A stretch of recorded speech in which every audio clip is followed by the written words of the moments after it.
now it's Group H time. Welcome to the Football Unplanned podcast. I'm Srđan and with me is Patrick. So let us start from the first match, Uruguay versus South Korea.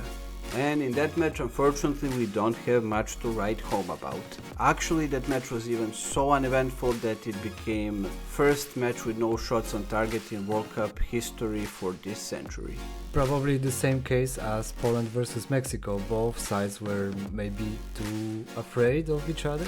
Yeah, there's a huge possibility of that because Korean team came into the game with Heung-min Son on the bench because of his injury, and the Uruguayan team just didn't live up to the expectations that we had of them before the tournament. This match ended up in a 0-0 draw, so let's move on to the next one. And fortunately for us, that second match between Portugal and Ghana was way more interesting. In the first half, it was pretty much neck and neck battle with no big chances and no goals, but the deadlock was broken in the 65th minute when Ronaldo scored from penalty. And just to mention, Ronaldo became first player to score at 5 World Cups. Ghana fought back and they equalized from the goal of Andre Ayew, but Portugal was very confident in their play, so in just 3 minutes João Felix and Rafael Leao settled the game 3-1. Some hope was given to the Ghanaian national team when in 89th minute Bukhari scored a nice header to make it 3-2, but it was too late for them. They survived a 99th minute scare where their goalkeeper dropped the ball in front of the Ghanaian attacker, but fortunately for Portugal slipped and they managed to clear the ball and get away with all 3 points from this match. At least he tried. Maybe he saw it on TikTok, I don't know. And in the second round, Ghana played another thriller, this time with South Korea. And luckily for them, this time the result was 3-2, but in their favor. That's right, but Ghana was leading 2-0 by the end of the first half. But the South Korea got a second win and they somehow equalized.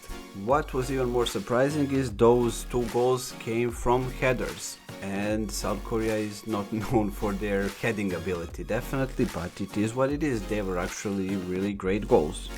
But Ghana didn't lose confidence after conceding 2 quick goals, and Ajax rising star Kudus scored the third goal. Ghana in this match scored 3 goals from 3 shots on target. Until the end of the match, Koreans tried to equalize it once again, but they just couldn't break through the pretty organized Ghanaian defense and their goalkeeper. And at the very end, they won one last corner, but the referee told that this is the end of this match, and Korean's coach Bento was so mad at him that he got a red card, so we got a second red card in this World Cup. So that leaves us the last match of the second round, and that was between Portugal and Uruguay. After a disappointing first match, Uruguay wanted to grab more than a point, and Portugal wanted to secure their place in the second round. The first half wasn't that eventful, so it ended in a 0-0 draw, but in the second half we got some action. At the start of the second half, Bruno Fernandes aimed for Cristiano Ronaldo in the penalty box. The ball was too high for him, but it still ended up in the net because Rocher just stood frozen in the goal.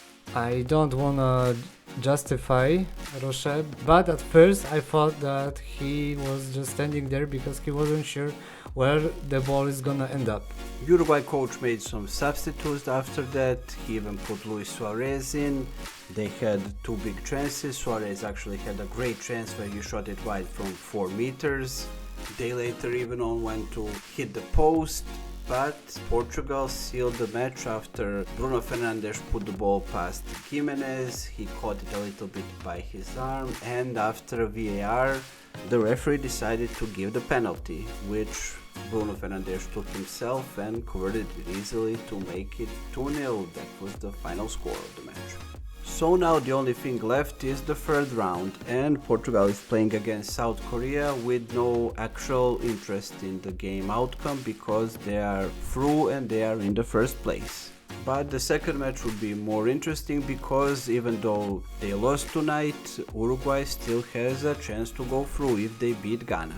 So Patrick, do you think that they will finally play a good game in this championship and manage to go through? After I heard that Cavani, who was also very shocked that he was the substitute during the match, after the final whistle, he was asked by one of their journalists, why are you playing so bad? And he answered that this isn't a question for him but to their coach. So this situation shows the whole atmosphere that is inside of this team. So in my opinion, Ghana would go through to the next round. Definitely, I think that after all this, Uruguay needs a miracle or some definite fallout in the Ghanaian squad for them to have a chance. So Portugal and Ghana are gonna go through in this group.